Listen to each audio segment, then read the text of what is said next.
Okay, everyone, we've already done a couple lectures on thermochemistry, the basics of thermochemistry, and endo and exothermic reactions, and now it's time to get into some additional math based on that, actual thermochemical calculations.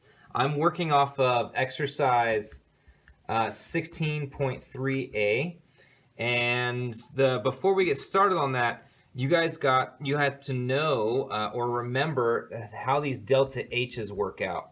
So our delta H technically is the enthalpy of our products minus the enthalpy of our reactants.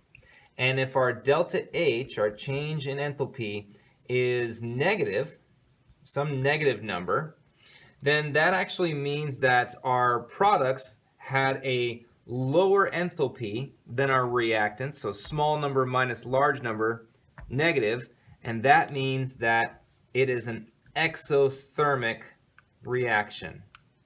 All right, if delta H is positive, that means we have a large number of products, a large enthalpy in our products, minus a smaller enthalpy in our reactants. That means that we're going to have an endothermic reaction. Okay, so just make sure that you put that in the back of your brain so we can understand it. And let's go ahead and move on to some of the problems, how to do this, how to actually implement this in thermochemical calculations. All right, so I'm just going to start with number one so you guys can realize how this is not crazy difficult.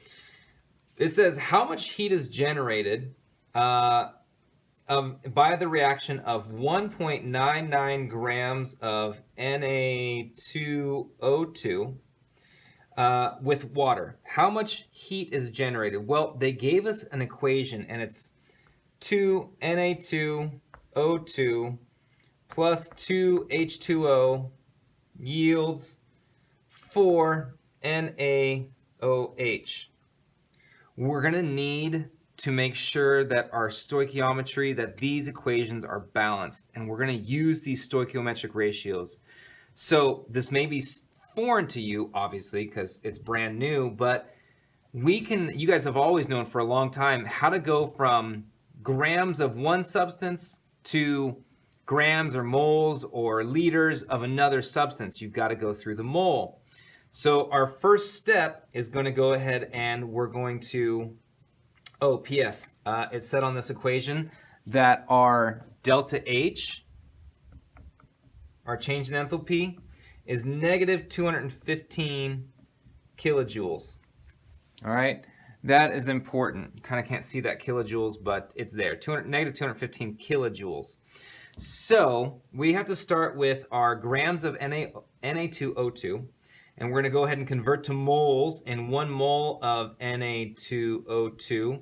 And we're going to use a molar mass of Na2O2, which is 77.98 grams. If we stop this problem right here now, we're technically in moles of Na2O2.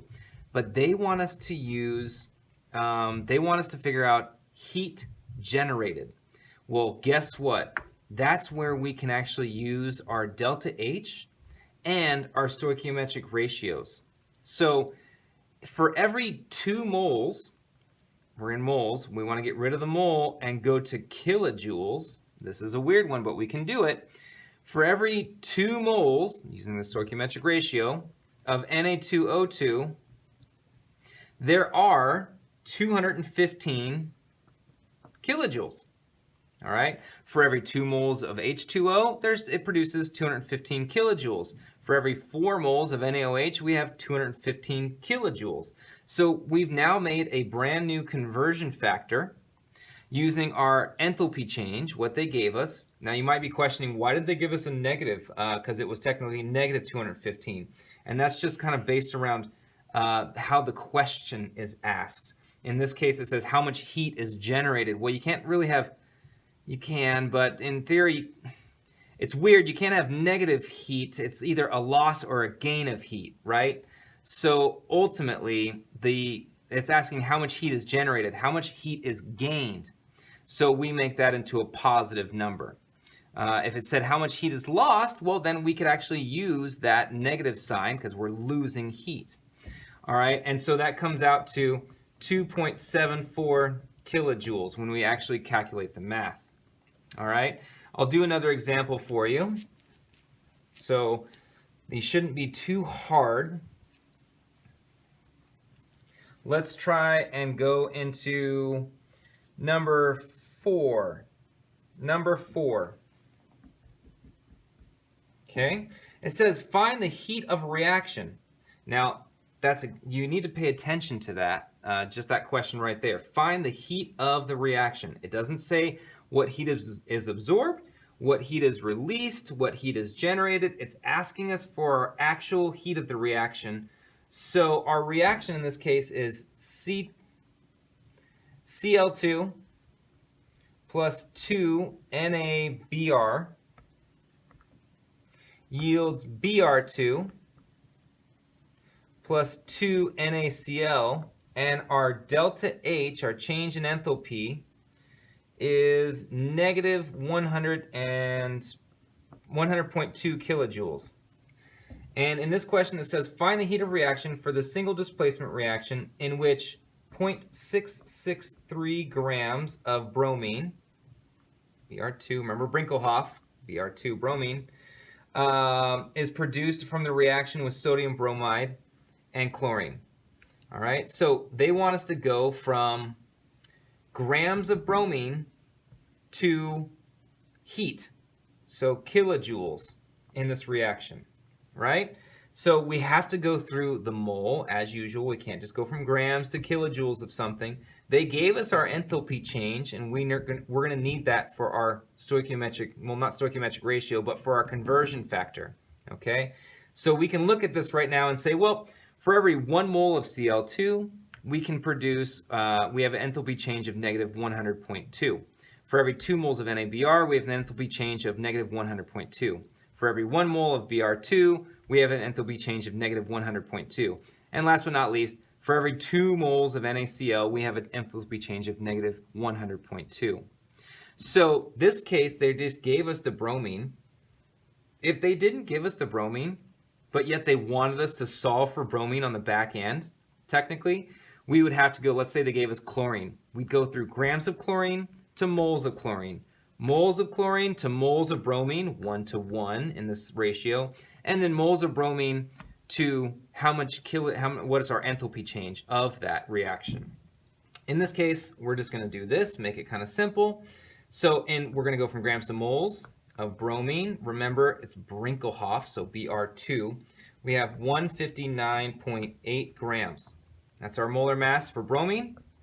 If we stop this equation right now, we're stuck in moles, but we want to be in kilojoules. So for every 1 mole of bromine, if there was a 2 there, we would say for every 2 moles of bromine, but there's 1. So for every 1 mole of bromine, we have an enthalpy change of negative 100.2 kilojoules.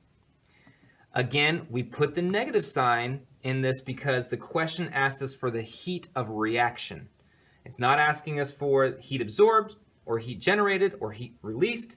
It's asking us for the heat of reaction. So this is our enthalpy change for the reaction. We're going to use the negative sign. Okay?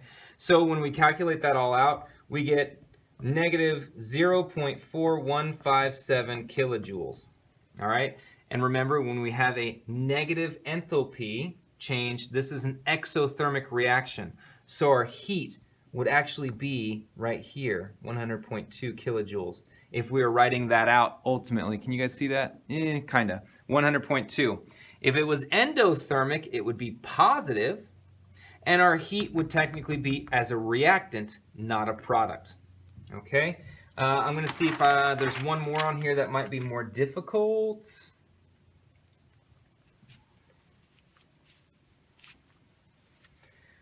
Let's see, heat of change, how much heat will be released, heat transferred, carrying out the same reaction in number 9, blah, blah, blah, how many grams of carbon reacted. Oh, okay, well, we're going to do number 9/10. So number 9/10 on this one. Number 9, our equation is carbon plus oxygen, that's ugly. Carbon, that's probably just as ugly. Carbon plus oxygen is going to yield CO2. And that is going to give us an enthalpy change of negative 396 kilojoules. All right. And they say how much heat is transferred. So they gave us 8.03 grams of carbon. They want us to go for the heat transfer. So in this case, we're going to actually use that negative sign, not how much heat is absorbed, not how much heat is generated, but what is the transfer of heat? So we're actually going to use our delta H as a negative in this case. We're going to go ahead and go from grams to moles, so 12.01 molar mass of carbon and 1 mole of carbon. We're stuck in 1 mole of carbon, and in our balanced equation, it's 1 mole of carbon to, and the question says react with oxygen, so 1 mole of oxygen to 1 mole of CO2. It's a 1 to 1 to 1, so for every 1 mole of carbon, we have negative 396 kilojoules. We get an answer to that is 264.7 kilojoules. In number 10, they say carrying out the same reaction in number 9, the chemist measures the heat transfer of 1530 kilojoules. How many grams of carbon is reacted? They want us to go from kilojoules now to grams of carbon. We're literally going to go backwards. It's really not that crazy. So I'm going to start with what I was given, 1530 kilojoules. And I got to get rid of kilojoules. Where do I get that information from? Well, we get that information from there, right there. They tell us. For every, we have kilojoules to moles of carbon. In 1 mole of carbon, there is, where to go? Oh, negative 396. And then in 1 mole of carbon, we have 12.01 grams of carbon. All right. So we get an answer on this one of negative 46.4 grams of carbon. Got to question that negative. What is the question actually asking us? It says how many grams of carbon reacted? Carrying out the same reaction as above, the chemist measures heat transfer. So we have a heat transfer of negative 46.4.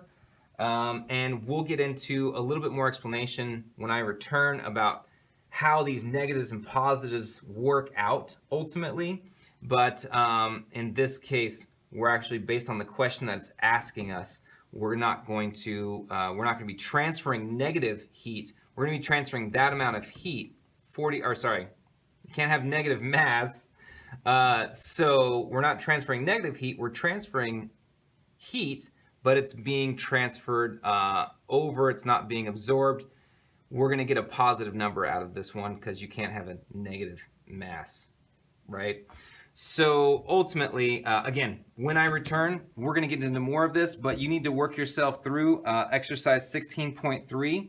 The answers are at the bottom, and you need to make sure you kind of have a general understanding of how that works. It's pretty straightforward given your chemistry knowledge already. And that is that. So good luck, everybody.